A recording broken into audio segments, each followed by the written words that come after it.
y'all. I'm Meredith Dean. Also, I go by Mare Bear or Baby Blue, even Marinator to some. And the way that I start out any of my keynotes is like this. I want you to go ahead and turn to the person to your left or to your right, depending on where you're sitting, and tell them something that you love about them that is not appearance related. All right, so you guys see how the energy is in this room? Everyone's feeling really good right now, right? Oh, say again? Oh, yes, thank you. You're the best. I love you, Tim.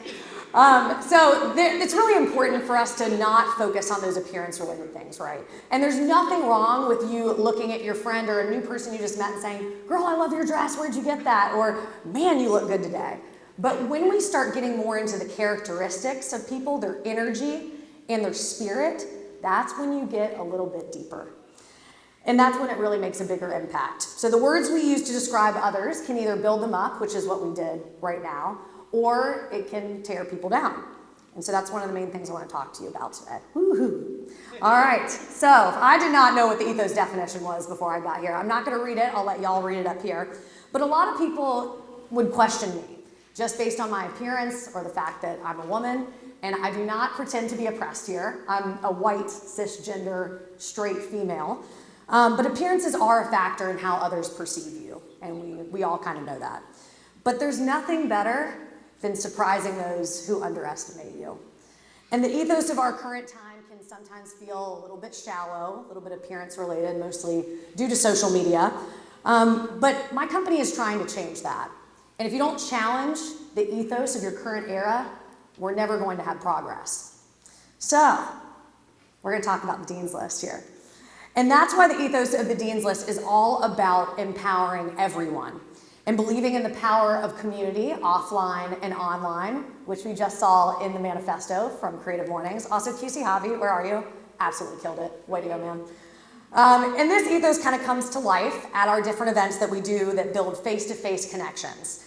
And some of you guys might know these, but EmpowerCon at the Charlotte Convention Center that Tim spoke at, to Dean's List dinners where I take everyone's phones and put them in a basket to make sure everyone's focusing right there. And then also our 20 Under 20 awards coming up for 14 to 19-year-old phenomenal teens. Some of them that are in here right now. Sky, my intern, I love you. Please stand up. You're phenomenal from Charlotte Lab School. Love her.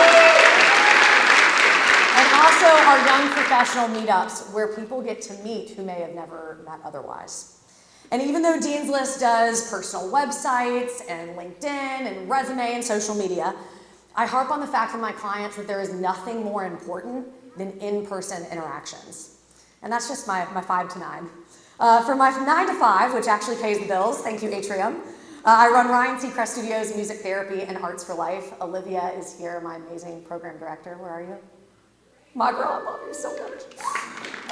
During the day, and then I'm creating healing and creative and entertaining programming for our patients. But luckily, passion and purpose both align, so my 5 to 9 and my 9 to 5 allow me to be a connector and an empowerer every day. So, I could go on for the next 3 hours and talk about all the people who have built me that are here in this room, professionally and personally, all part of the Dean's List community. So if you see yourself on that slide, please stand up, or if you've gone to any of our events in the past for Dean's List. I love you guys. I'm crying again. You guys are amazing.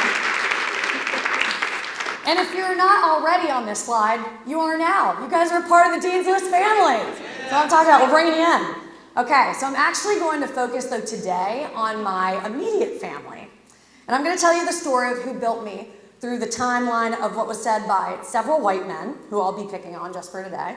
And we're going to call them Brad, Chad, and Thad.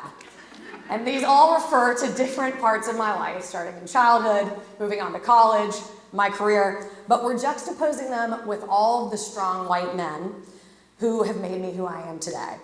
And without the support and encouragement of these men, I would not even be standing on the stage today. So white men, you're getting all the attention today. Totally different than the ethos of this world, am I right? Totally different. So it's your time to shine here. All right, because honestly, if I was talking about all the women, the badass women who have inspired me, we'd probably be here until dinner. But I want to go ahead and point out Marty Dean over here, my queen. She also loves it. Ohavia is also like her second granddaughter. But she is being pushed by Marcy, my aunt, at the Asheville Women's March here. And she's also famous on TikTok now, too, if you want to follow. All right, so in all seriousness, though, as we're going through the timeline, I want you to remember that one conversation can fully change the way that you all look at the world. And these are the ones especially that maybe you don't even remember, but it could change the entire trajectory of someone else's life. And some of these key defining conversations in my life, even the ones that seem so small or insignificant to those men at that time, that shaped me and defined me for the rest of my life. And people come into our lives for a reason, a season, or a lifetime, and we all have heard that probably before.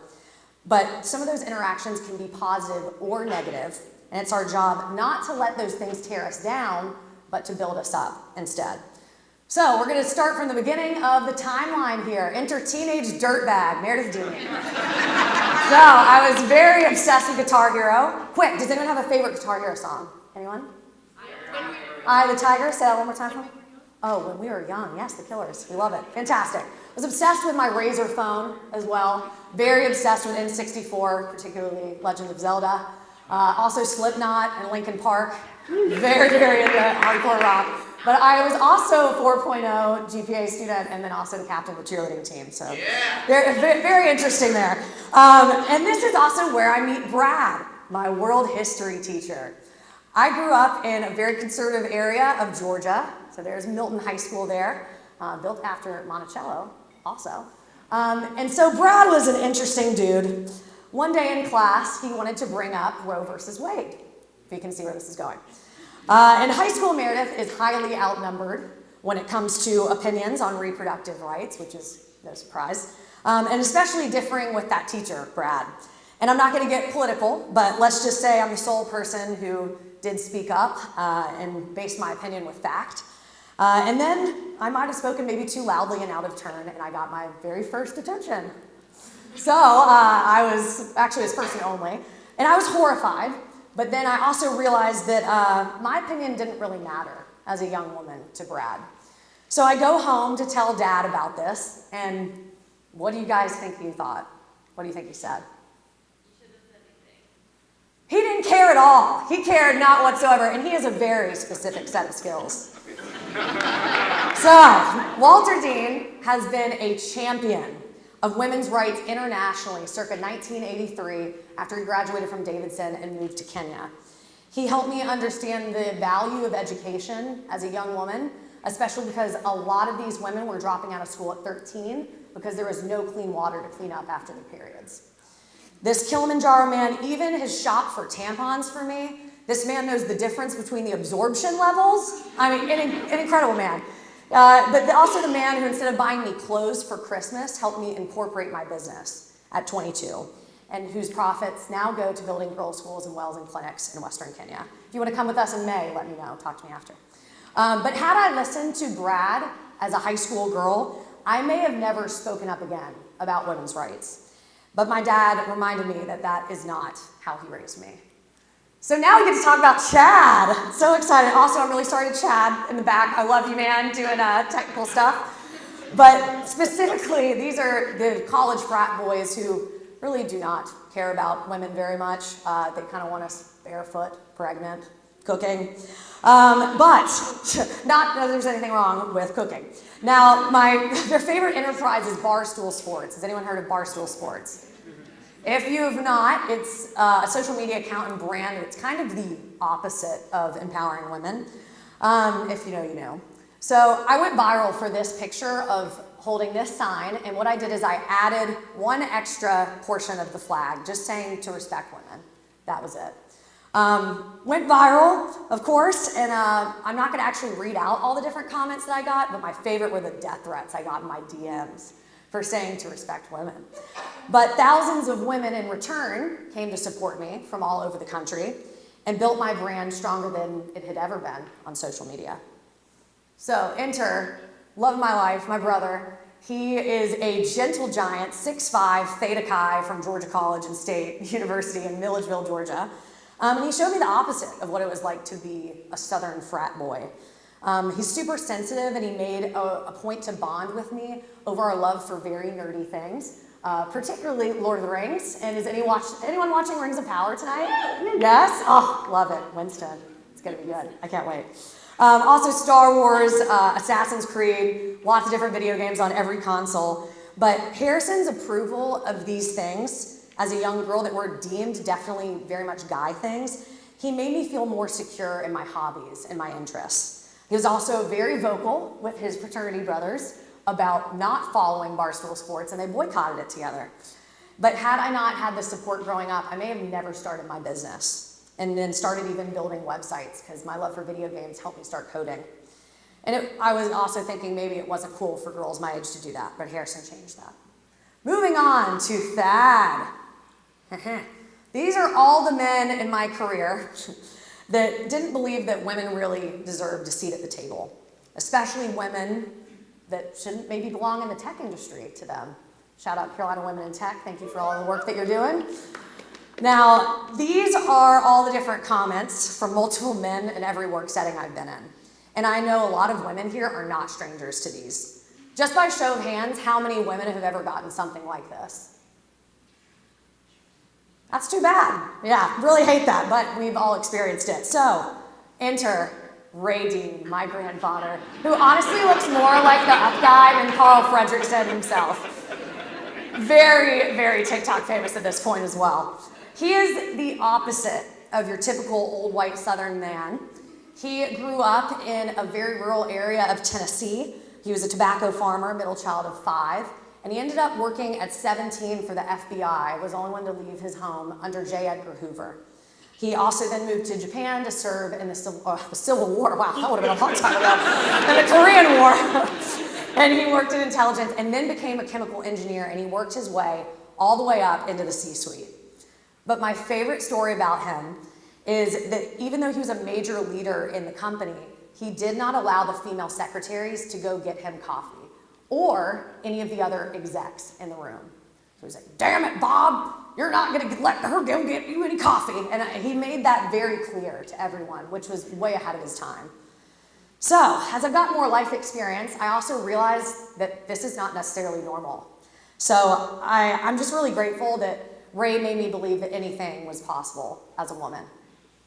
Now, what's really interesting is I'm now speaking in the same church where my great uncle was also the interim pastor, which is really, really neat. And this man loves to get in some good trouble. Wink, wink.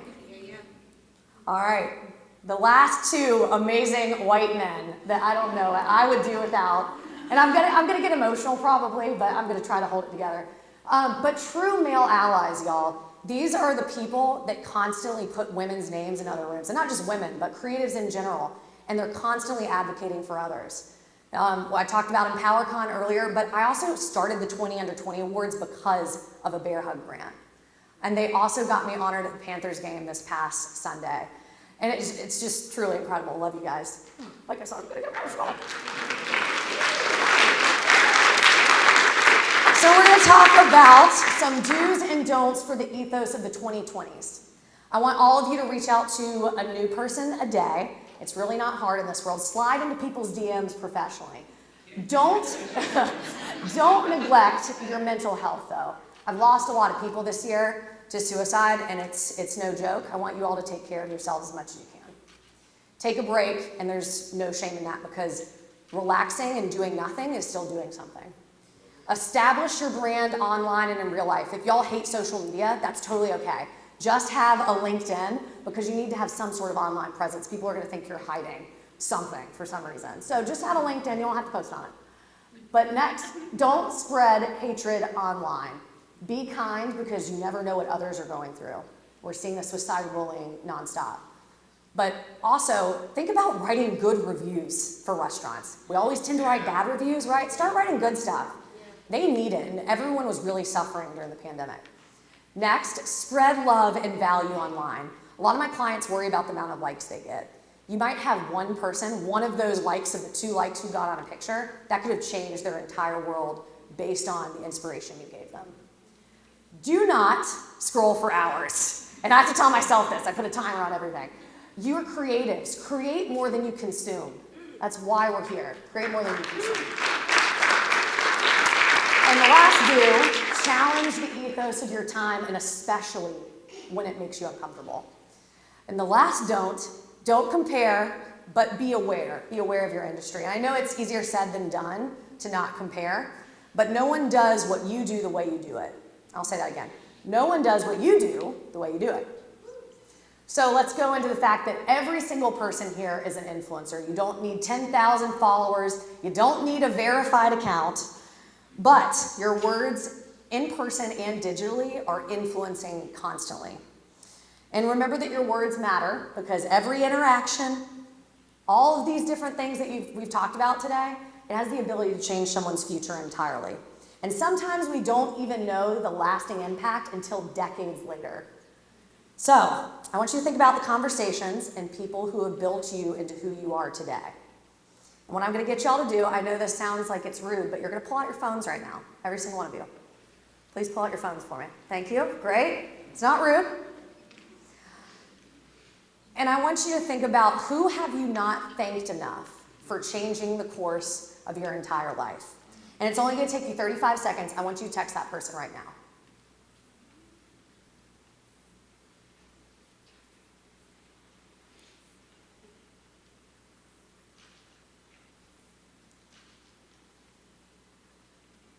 Thank you. Because today, you have the superpower to uplift others, to change the ethos of your time, and to empower everyone. Don't wait. Thank you.